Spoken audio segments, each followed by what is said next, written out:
Jesus called together the 12 disciples. He gave them power and authority to drive out all demons and to heal sicknesses. Then he sent them out to announce God's kingdom and to heal those who were sick. He told them, "Don't take anything for the journey. Do not take a walking stick or a bag. Do not take any bread, money, or extra clothes. When you are invited into a house, stay there until you leave town. Some people may not welcome you. If they don't, leave their town and shake the dust off your feet. This will be a witness against the people living there." So the 12 disciples left.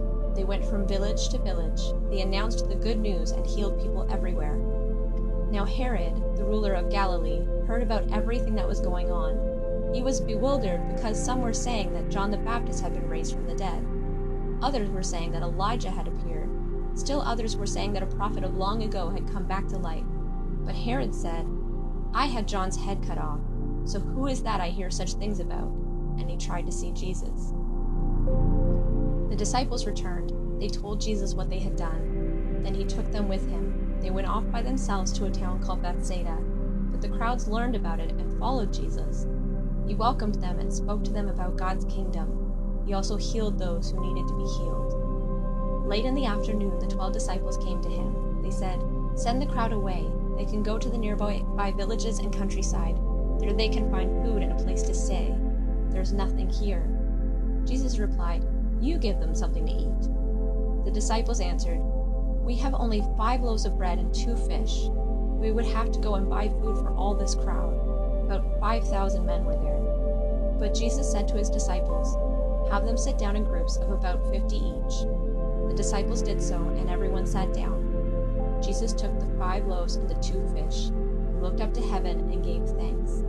He broke them into pieces, and he gave them to the disciples to give to the people. All of them ate and were satisfied. The disciples picked up 12 baskets of leftover pieces. One day, Jesus was praying alone. Only his disciples were with him. He asked them, "Who do the crowd say I am?" They replied, "Some say John the Baptist. Others say Elijah. Still others say that one of the prophets of long ago has come back to life." "But what about you?" he asked. "Who do you say I am?" Peter answered, "God's Messiah." Jesus strongly warned them not to tell this to anyone. He said, "The Son of Man must suffer many things. The elders will not accept him. The chief priests and the teachers of the law will not accept him either. He must be killed and on the 3rd day rise from the dead." Then he said to all of them, "Whoever wants to follow me must say no to themselves. They must pick up their cross every day and follow me. Whoever wants to save their life will lose it, but whoever loses their life for me will save it. What good is it if someone gains the whole world but loses or gives up their very self? Suppose someone is ashamed of me and my words. The Son of Man will come in his glory and in the glory of the Father and the holy angels. Then he will be ashamed of that person. What I am about to tell you is true. Some who are standing here will not die before they see God's kingdom." About 8 days after Jesus said this, he went up on a mountain to pray. He took Peter, John, and James with him. As he was praying, the appearance of his face changed. His clothes became as bright as a flash of lightning. 2 men, Moses and Elijah, appeared in shining glory. Jesus and the 2 of them talked together. They talked about how he would be leaving them soon. This was going to happen in Jerusalem. Peter and his companions had been very sleepy, but then they became completely awake. They saw Jesus' glory and the 2 men standing with him. As the men were leaving Jesus, Peter spoke up. "Master," he said to him, "it is good for us to be here. Let us put up 3 shelters. One will be for you, one for Moses, and one for Elijah." Peter didn't really know what he was saying. While he was speaking, a cloud appeared and covered them.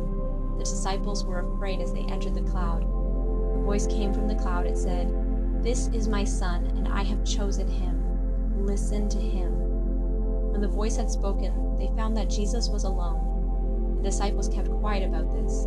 They didn't tell anyone at that time what they had seen. The next day, Jesus and those who were with him came down from the mountain. A large crowd met Jesus. A man in the crowd called out, "Teacher," he said, "I beg you to look at my son. He is my only child. A spirit takes hold of him, and he suddenly screams. It throws him into fits so that he foams at the mouth. It hardly ever leaves him. It is destroying him. I begged your disciples to drive it out, but they couldn't do it." "You unbelieving and evil people," Jesus replied, "how long do I have to stay with you? How long do I have to put up with you?" Then he said to the man, "Bring your son here." Even while the boy was coming, the demon threw him into a fit. The boy fell to the ground, but Jesus ordered the evil spirit to leave the boy. Then Jesus healed him and gave him back to his father. They were all amazed at God's greatness. Everyone was wondering about all that Jesus did. Then Jesus said to his disciples, "Listen carefully to what I am about to tell you.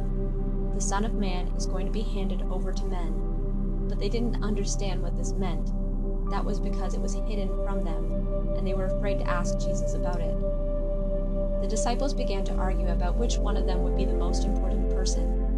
Jesus knew what they were thinking, so he took a little child and had the child stand beside him. Then he spoke to them.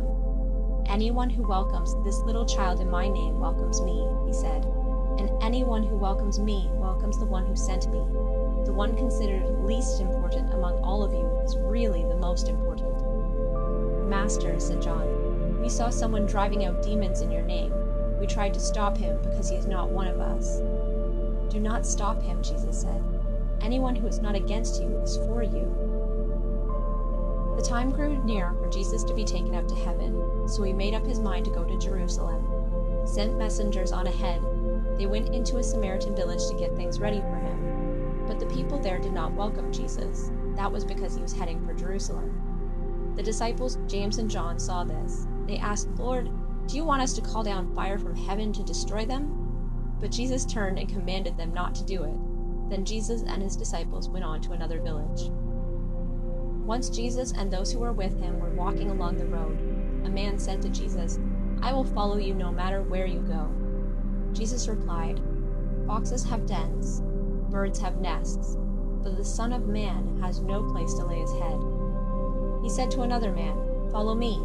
But the man replied, "Lord, first let me go and bury my father." Jesus said to him, "Let dead people bury their own dead. You go and tell others about God's kingdom." Still another person said, "I will follow you, Lord, but first let me go back and say goodbye to my family." Jesus replied, "Suppose someone starts to plow and then looks back. That person is not fit for service in God's kingdom."